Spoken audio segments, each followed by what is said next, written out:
sekalian yang saya hormati, yang ingin saya sampaikan hari ini adalah apa sih sebenarnya tujuan hidup dan apa yang akan kita cari.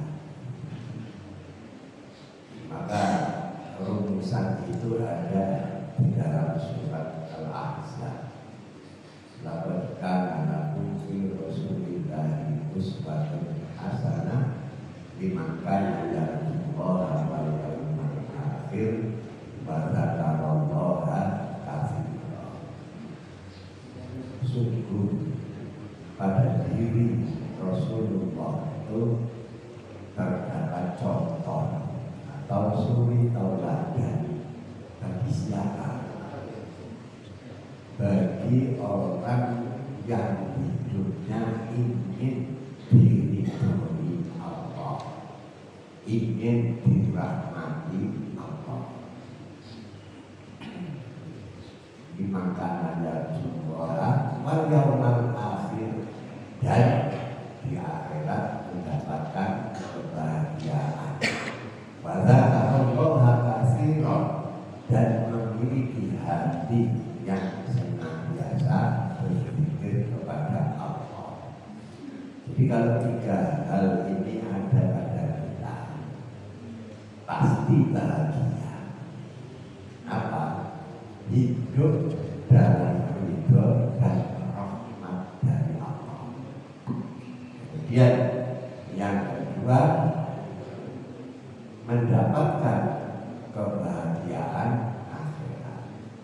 Dan yang ketiga, memiliki hati yang senantiasa zikir. Terus siapa panutannya? Maka ditegaskan oleh ayat tadi, laqad kana lakum fi Rasulillahi uswatun hasanah. Sungguh pada diri Rasulullah itu terdapat contoh atau suri tauladan. Nah, para jamaah sekalian yang saya hormati, ridho Allah itu bagaimana sih? Ketika terjadi perang Badar, ini kan perang yang amat sangat tidak indah.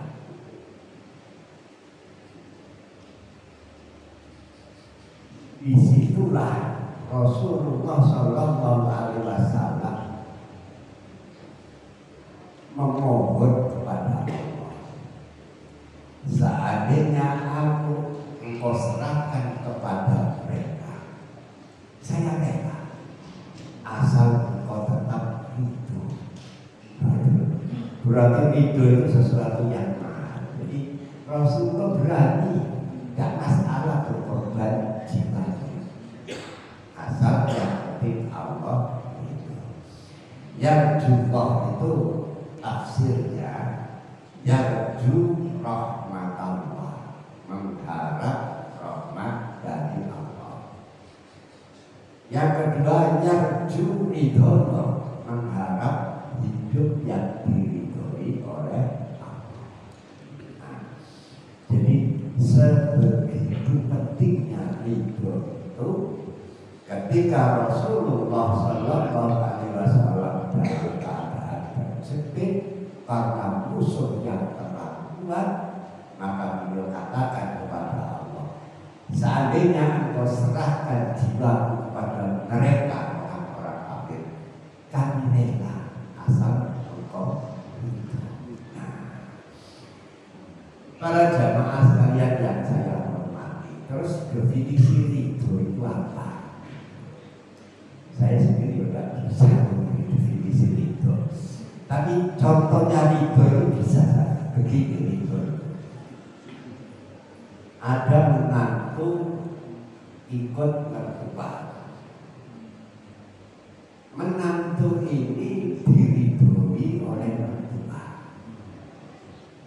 maka akan berbeda sikap mertua ketika mertua itu tidak ridho. Contoh, mantu yang diridhoi itu makan sego sapakul di teknologi. Bagaimana komentar mertua yang itu? Alhamdulillah, mantu ini kerasan rupanya mangan lahap. Senang. Karena apa? Itu. Lah mertua gak ridho mantu mangan sego sapakul di teknologi. Gimana komentarnya? Mantu situ kurang aja suka sapakul dintekno dhewe liyane gak diumani kok gak diutal sapakul hakile iki. Persoalannya itu dengan tidak itu. Mantu yang diridhoi makannya cuma sedikit. Mertua yang ridho bangga. Mantu bisa dirakati gede, buku-bukuan mulo itu. Dan mertua dari itu mantu makan sasega mari menghina. Itu ridho dan itu tidak jadi di sini. Pergi ke Jakarta. Oleh-oleh sak becak mertua itu mantu situ iki oleh tutur no tresnane yang anakku oleh-oleh sak becak. Mantu tidak diridhoi oleh-oleh sak becak. Gimana komentarnya? Opa gak iso tadi mau dicak cici oleh-oleh kok sama, tetap tidak ada benernya. Dibalik oleh-oleh sedikit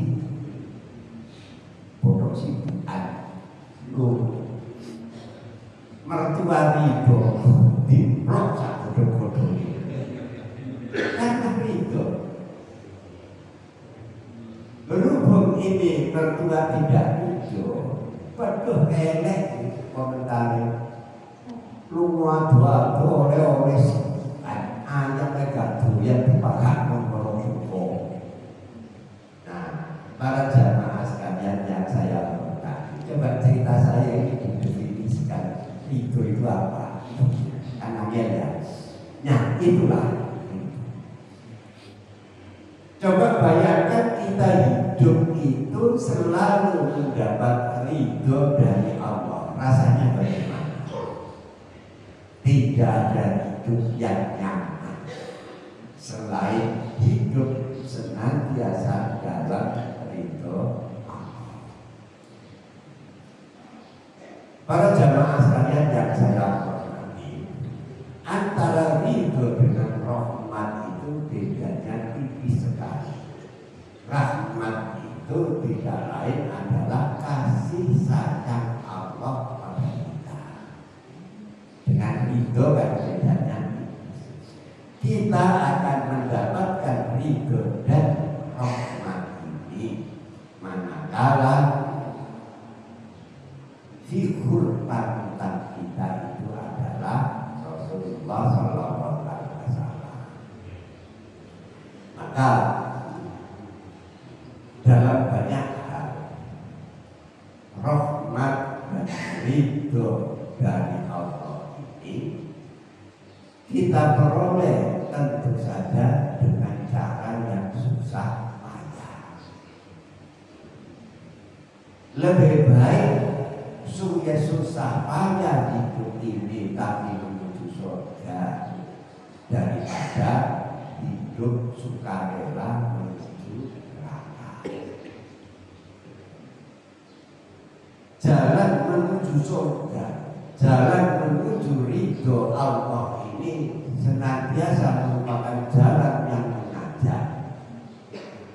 Kita akan merasa sulit. Kenapa kok merasa sulit? Karena tidak biasa. Kalau sudah biasa, sulit itu tidak ada. Nah, para jamaah sekalian Kenapa saya katakan karena tidak biasa? Saya pernah menjumpai seorang ibu sejak kecil itu salah. Kemudian masjidnya itu ditutup. Kok masjid ditutup? Ini memang ada masjid ditutup itu. Waktu itu saya di Kalimantan. Yang namanya 40 tahun tidak sholat, begitu sholat, koyok kedekluk mulai tidak bisa ngatur lagi. Loh kenapa? Gak biasa sholat. Coba bapak-bapak yang biasa sholat, takut enak saja. Seperti itu ya persoalannya. Jadi sulit itu karena tidak biasa. Tapi kalau sudah biasa, tidak ada yang sholat itu susah, payah, sulit untuk kita kerjakan. Wong isu-isu saya tadi itu bangun itu jam 3:30 sudah bangun dari ini. Enak mana sama jujur kebun. Apa mana kebun sih besok nyelaku itu kan ada kebun besok nyelaku. Ya enak jujur. Tapi laut pokok budal. Itulah yang disebut jalan mendaki untuk memperoleh ridho Allah. Nah kalau sudah biasa, gak ada yang berat. Jadi berat itu karena tidak biasa. Panjenengan ke Jalan Patipura, lihat kuli ngangkat beras sakitan. Itu ada nyanyi. Bukodo, tak buyar. Coba jenengan ngangkat sak kita lebih penyanyi, tak usah penyanyi wis protoli. Kenapa yang sana sambil nyanyi sambil guyu sak kita itu tidak apa-apa, biasa. Sementara kita yang tidak biasa, bengkek.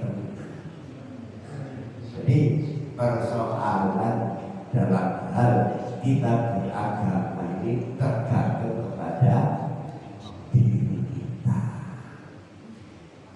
Pembiasaan semacam ini diajarkan oleh pemberi contoh yang terbaik di dunia ini, yaitu Rasulullah Sallallahu Alaihi Wasallam. Bagaimana beliau mengajarkan kepada kita? Alaikum bisidqi fa inna sidqa yahdi ilal birri wa innal birra yahdi ilal jannah wa ma yazalu rajulu yasduqu wa yataharra sidqa hatta yuttaba indallahi siddiqan. Ini ada di dalam Sahih Muslim. Hendaklah kamu senantiasa berlaku karena jujur itu akan membawa kamu kepada segala kebaikan, dan kebaikan itu akan membimbing kamu sampai ke surga. Orang yang senantiasa jujur dan terus-menerus dalam kejujurannya, maka dia akan dicatat di sisi Allah sebagai golongan orang-orang jujur. Dicatat di sisi Allah sebagai golongan orang jujur. Kenapa? Karena sudah terbiasa jujur. Maka orang yang biasa jujur sulit akan melakukan kebohongan. Kenapa? Karena tidak biasa.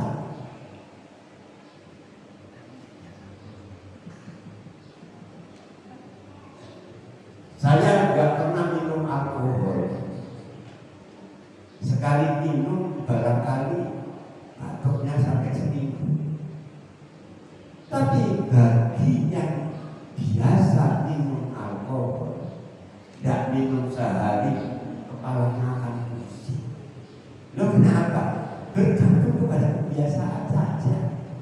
Karena tidak biasa, sekali menyentuh pusing seminggu. Karena biasa, biasa minum dan minum juga akan pusing. Oleh karena itu maka ajaran yang ada pada hadis ini, sama-sama kita memiliki kebiasaan, alangkah lebih baiknya kalau kebiasaan kita itu yang baik. Kenapa? Kalau kebiasaan kita itu baik-baik, niscaya kita akan sulit untuk berbuat tidak baik. Nah, ini yang diajarkan oleh Rasulullah SAW. Nah, para jamaah sekalian yang saya hormati, status kita itu oleh Allah itu dianggap bagaimana sih?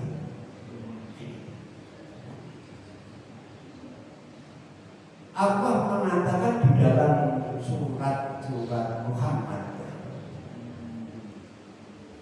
antum haula itu analitu fi sabilillah. Faminkum man yabkhal. Wa man yabkhal fa inna ma yabkhalu an nafsi. Wallahul ghaniyyu wa antumul fuqara. Wahai kaum sekalian umat Islam, kamu sekalian adalah orang-orang yang dipanggil oleh Allah untuk senantiasa berinfak, memberi, menolong. Di antara kamu sekalian ada yang kikir. Sesungguhnya orang kikir itu adalah untuk dirinya sendiri akibatnya. Allah Maha Kaya dan kamu sekalian adalah orang-orang yang fakir. Allah Maha Kaya, kita ini oleh Allah dinyatakan kalian itu fakir. Fakir itu di bawah miskin. Para jamaah sekalian yang saya hormati, sekali lagi Allah menstatuskan kita itu wa antumul fuqara, kamu sekalian adalah orang-orang yang fakir. Berapa orang-orang duit miliaran, triliunan, itu kan kaya. Coba kita lihat sekarang contoh pada zaman Rasulullah SAW. Ada seorang sahabat namanya Sa'labah. Sa'labah ini hidupnya miskin sekali dan dia sergap jamaah. Jadi tiap sholat itu mesti jamaah di masjid. Jamaah begitu salam pulang. Pulang ini untuk apa? Karena bajunya dipakai istrinya untuk sholat. Jadi baju satu gentengan antara dirinya Sa'labah dengan istrinya. Makanya pulang apa? Jamaah salat langsung pulang. Saking miskin. Maka Sa'labah ini datang kepada Rasulullah. Ya Rasulullah, tolonglah doakan kepada Allah agar aku ini menjadi orang yang kaya. Jangan nanti kekayaanmu itu akan membuat kamu lupa kepada Allah. Tidak ya Rasulullah, saya tetap akan melakukan kewajiban sebagai orang kaya. Maka Rasulullah SAW berdoa memohon kepada Allah agar Sa'labah ini diberi kekayaan. Wow, langsung kambing mulai dari kambing 5, 10, 40. Kalau orang punya kambing itu 40 kan sudah mulai wajib bayar zakat. Berapa zakatnya? 1. Tambah 40 zakat, tambah lagi 80 2, tambah lagi berapa? 140, 120 zakatnya 3. bareng jumlah kambingnya itu ribuan. Kok akeh? Ini berarti Islam itu kekerasan. Mulai saat itulah kemunafikan itu sudah tumbuh pada diri saya. Sudah mulai enggan ke masjid dan akhirnya sama sekali keluar dari Islam. Keluar dari Islam bukan murtad, artinya lawala, tidak melakukan apa-apa, menganggap bahwa zakat itu pemerasan. Akhirnya matinya pun mati dalam keadaan suhul khotimah. Coba sekarang pertanyaan, sudah sebegitu banyak hartanya, apakah Sa'labah merasa sudah kaya? Jawabnya tidak. Ternyata di dunia ini tidak ada orang yang merasa kaya, sebab si dolek terus itu persoalannya. Tanyakan kepada koruptor yang 270 triliun itu, apakah dia sudah kaya? Tidak, masih kurang. Kalau ada lagi, tidak konangan akan diambil lagi. Itulah manusia yang dikatakan oleh Allah, wa antumul fuqara, kamu sekalian adalah orang-orang yang miskin. Bagaimana kita menjadi kaya? Ternyata kaya itu ada pada rasa syukur. Begitu mendapat rezeki disyukuri, alhamdulillah, itulah kaya. Sebab Rasulullah memberi contoh sendiri mengatakan, barang siapa yang suka bersyukur, takun al-nas, kamu akan menjadi orang yang paling kaya. Jadi kaya itu hanya pada syukur. Tanpa syukur sebanyak apapun harta kita masih merasa kurang. Merasa kurang, itulah yang disebut oleh Allah, wa antumul fuqara.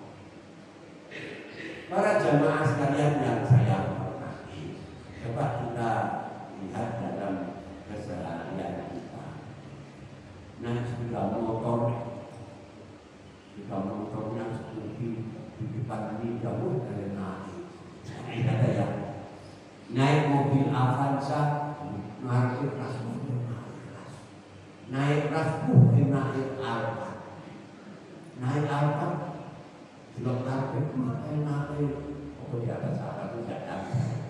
Seperti itulah yang dikatakan wa'alaikum. Kapan itu selesainya? Selesainya keharusan itu ketika kita bersyukur atas anugerah yang diberikan oleh Allah kepada kita. Orang yang memiliki harta 270 triliun itu apa makannya 10 piring, dan ikannya ikan berlian, kan juga tidak sama dengan yang kita makan. Dalam pertama-tama Rasulullah Shallallahu Alaihi Wasallam memberi contoh. Kalau contoh dari Rasulullah ini rasanya saya sampai mati saya tidak bisa. Suatu ketika beliau menjadi imam sholat, Umar bin Khattab ada di belakang sebagai makmum. Ketika Rasulullah sujud, lalu ada suara apa? Kerikil digawe ganjil meteng supaya tidak apa. Nangis Umar bin Khattab selesai sholat itu memeluk Rasulullah, ya Rasulullah, kenapa ini sampai terjadi? Apa jawab Rasulullah? Lebih baik saya yang tidak makan daripada umatku yang tidak makan. Sebegitu kasih saya beliau kepada sesama, kepada umatnya. Nah, kita kan sepertinya nggak bisa ya itu seperti itu ya. Kalau siapa yang katakan habis tahu, makanya Rasulullah itu kalau bicara soal supaya menolong orang yang lemah itu tidak setengah-setengah, tapi ma'aman Nabi manggaka sobanan wajar hujan. Orang itu tidak beriman kalau sore hari perutnya kenyang, sementara dia tahu bahwa tetangganya ada yang tidak. Nah, para jamaah sekalian yang saya hormati, jadi sekarang kembali kepada apa itu mensyukuri. Saya itu waktu masih remaja itu pernah jadi orang kaya raya. Remaja saya bukan kaya sungguhan, kaya dulu. Kenapa? Karena waktu itu saya diminta residen Surabaya, masih ada residen juga. Diminta residen Surabaya untuk ngajar ngaji anak-anaknya dan istrinya termasuk menantu-menantu yang mengajar ngaji itu saya. Nah, namanya sudah dipanggil Ustaz. Makan itu bersama. Di tahun saya menjadi cerita tahun 70.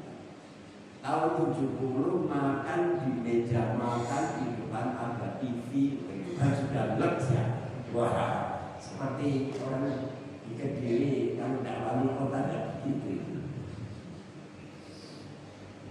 Jadi anaknya itu jejer-jejer. Menunya itu menu pesan. Tahun 70 itu kalau dibilang saya itu makan itu apa nasi yang seperti plastik itu apa namanya? Pokoknya bulgur namanya. Bulgur enak-enak. Itu kalau di luar. Tapi kalau di residen nasi dari resto. Nah, para jamaah sekalian yang saya hormati, ini begini cerita. Anak itu gak doyan mangan kabeh, ate mangan kayak vitamin situ. Pak Presiden makan naik itu mak roti tawar, mangan sembarang kali itu. Yang bebas itu cuma saya, makan sopia, mangan seakai-akai yo ibu bisa. Nah, sekarang pertanyaannya, yang kaya itu yang merasa bahagia itu siapa sih? Sepertinya kok saya, ya. Karena bisa menikmati. Lah, kalau panganannya enak, gak bisa menikmati itu apa bahagia? Para jamaah sekalian yang saya hormati, itulah yang namanya kehidupan. Jadi oleh karena itulah maka Rasulullah SAW mengingatkan kepada kita sebenarnya, unzuru ila ma huwa asfala minkum. Pandanglah orang-orang yang ada di bawah kamu, wala tanzuru ila man huwa fawqakum. Jangan pandang orang-orang yang di atas kamu. Dari ta'ajdaru. Apa itu? Unzuru ila man huwa asfala minkum wala tanzuru ila man huwa fawqakum. Allah tajdaru nikmatullahi alaikum, ya. Supaya kamu tidak memandang kecil nikmat Allah kepada kamu sendiri. Jadi lihat di bawah, jangan memandang yang di atas terus ceblok.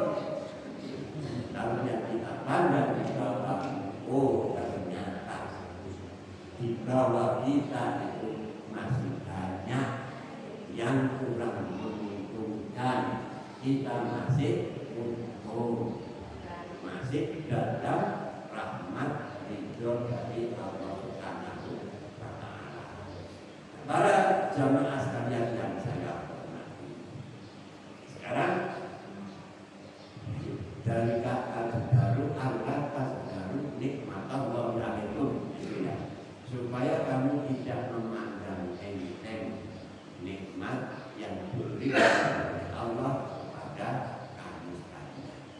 Maka pandang, jangan terus-menerus memandang. Berikutnya, orang-orang Barat itu merasa heran. Banyak yang masuk Islam itu gara-gara satu hadis ini. Apa hadis itu bunyinya? Al-jannatu tahta aqdamil ummahat. Surga itu ada di bawah telapak kaki ibu. Dan memang nggak mungkin maksud telapak subuhan itu benar. Ini namanya kata biasa. Saking mulianya seorang ibu, maka Rasulullah mengatakan disitulah surga. Beliau katakan tahta aqdamil ummah, di bawah telapak kaki. Nah, para jamaah sekalian yang saya hormati, sehingga Rasulullah Shallallahu Alaihi Wasallam bersabda, ridhullah fi ridhul walidain wa suhtullahi fi suhtil walidain. Ridho Allah tergantung pada ridho kedua orang tua, dan murka Allah berada pada kemurkaan kedua.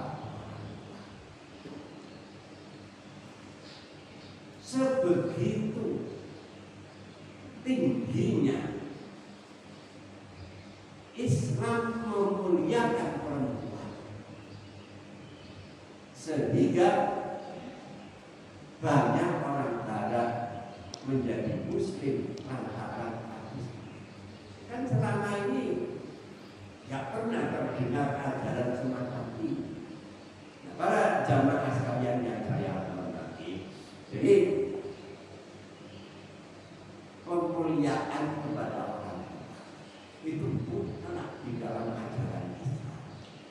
Kalau tidak, kumalat. Jadi kumalat itu ada benar. Nah, ini kan ada lisan. Suami istri punya anak banyak. Anaknya itu sukses, kaya. Begitu si suami meninggal, tinggal janda sendiri. Anak yang pangkatnya tinggi dan sukses ini meletakkan ibunya di panti jompo, gak diegani selama-lamanya. Sampai anak-anak ini pada meninggal semuanya, tinggal satu dalam keadaan hancur bisa. Si ibu berpesan, kalau ada anak saya yang datang, jangan dikasih tahu di mana apa itu, jangan mendekati nisan. Apa yang terjadi? Anak yang terakhir ini memang kaya, buang perut habis, datang mencari makam ibunya. Begitu mendekati makam langsung badannya gosong. Itulah surga ada di bawah telapak kaki. Dan ini menurut saya Pak, ini harus kita ajarkan kepada anak-anak kita. Kalau ini kita ajarkan kepada anak-anak kita, itu berarti kita menyelamatkan anak kita sendiri dari malapetaka.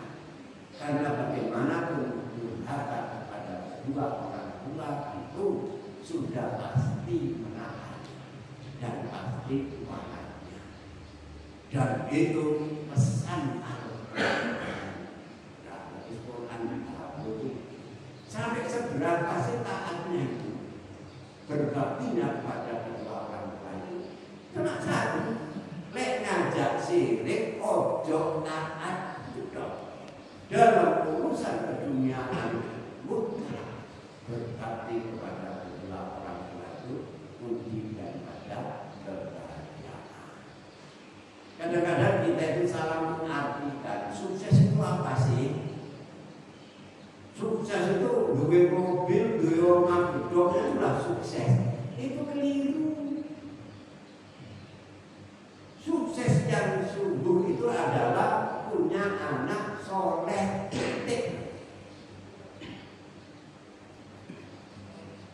Coba bayangkan yang saya ceritakan itu loh, anaknya itu sukses dalam arti kaya lengkap.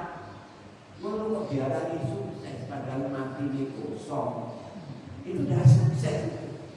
Sukses adalah anak yang soleh. Soleh itu definisinya apa sih? Soleh itu artinya baik di sisi manusia, baik di sisi Allah. Lalu lebih pas.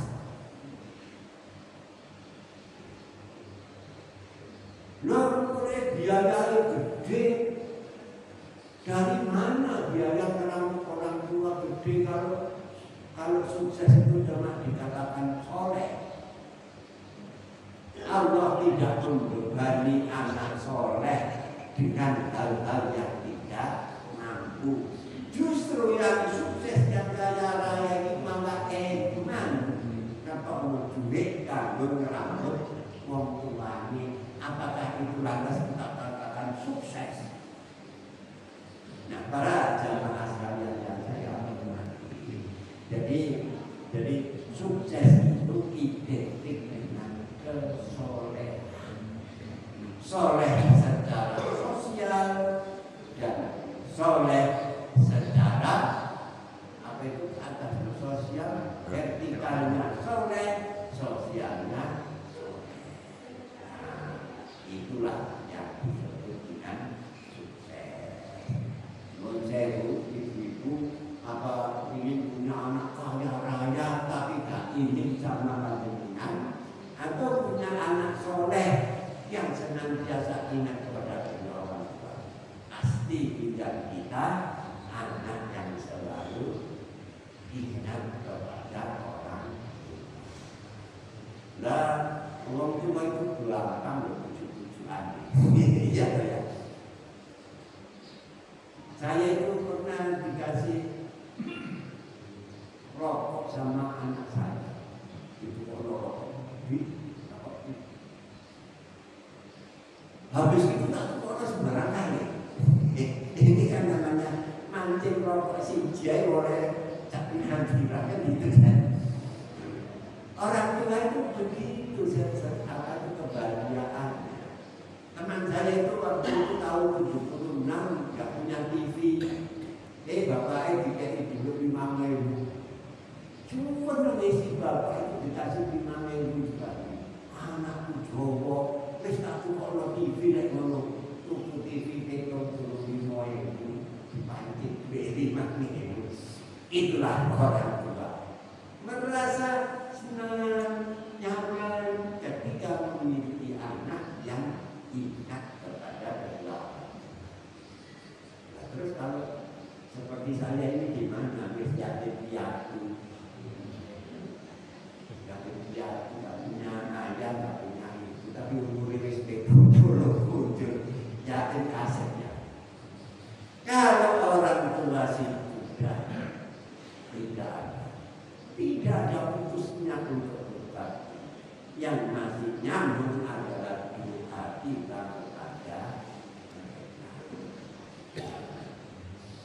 Saya itu risih melihat seorang muslim nyambungnya kiai hormat cium tangan, tapi nyambung tuannya tak tahu cium tangan.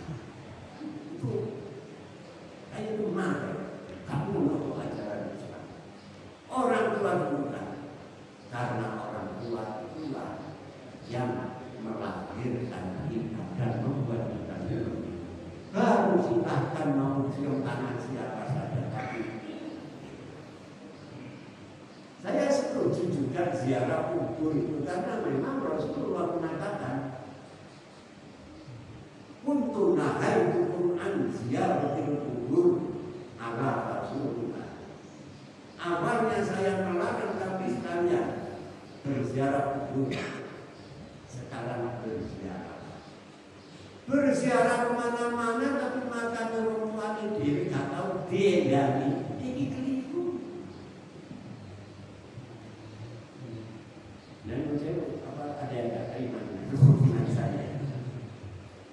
Waktu itu sehingga seandainya menurut saya ya, seandainya Allah itu membolehkan manusia sujud kepada manusia, tentu kita itu disuruh sujud kepada orang tua kita. Seandainya ya, Allah memperbolehkan kita bersujud kepada manusia, orang tua. Nah, para jamaah sekalian yang saya hormati, saya kira ini yang dapat saya sampaikan. Ya, mudah-mudahan orang tua kita yang masih hidup ya, saya ingatkan itulah surga. Masuk surga melalui kedua orang tua. Kalau sudah meninggalkan kita, jangan putus doa terhadap mereka. Sampai apa enggak doa itu? Sampai. Sebab itu ada di dalam Al-Quran. Wa qur rabbirhamhuma kama rabbayani shaghira. Katakan dengan doa, ya Allah, kasihi kedua orang tua kami sebagaimana mereka mengasihi kami ketika masih. Bahkan Rasulullah SAW tetap menyuruh bersilaturahmi kepada teman-teman baik orang tua kita. Jadi tidak putus. Itulah yang diajarkan oleh Rasulullah SAW. Nah, waktu sudah cukup. Jam 5. 1 menit. Mari kita akhiri dengan bersama-sama memohon kepada Allah Subhanahu wa Ta'ala untuk kita bersama dengan keluarga kita semuanya. Alhamdulillah bi ni'matihi wa Amin. Rabbana lakal hamdu kama yanbaghi li jalali wajhika wa sultani. Amin. Shalawatullah wa salamuhu ala nabiyyina Muhammad wa ala alihi baitihi wa azwajihi wa dzurriyyatihi wa ashabihi thayyibin at-tahirin walhamdulillahi rabbil alamin. Rabbana ighfir lana dzunubana wa dzunuba abaina wa ummahatina warhamhum kama rabbawna shighara. Rabbana ighfir lana wa li ikhwanina alladziina sabaquna bil iman wa la taj'al fi qulubina ghillan lil ladziina amanu rabbana innaka ra'ufur rahim. Rabbana la tuzigh qulubana ba'da idh hadaitana wa hab lana min ladunka rahmah innaka antal wahhab. Rabbi awzi'ni an ashkura ni'mataka allati an'amta 'alayya wa 'ala walidayya wa an a'mala shalihan tardah wa aslih li fi dhurriyyati inni tubtu ilaika wa inni minal muslimin. Rabbi ij'alni muqimas sholati wa min dhurriyyati Rabbana wa taqabbal du'a. Rabbana atina min ladunka rahmah wa hayyi' lana min amrina rasyada. Rabbana atina fid dunya hasanah wa fil akhirati hasanah wa qina adzabannar. Wa sallallahu wa sallim ala habibina Muhammad wa ala alihi wa ashabihi tayyibin at-tahirin Walhamdulillahirabbil alamin.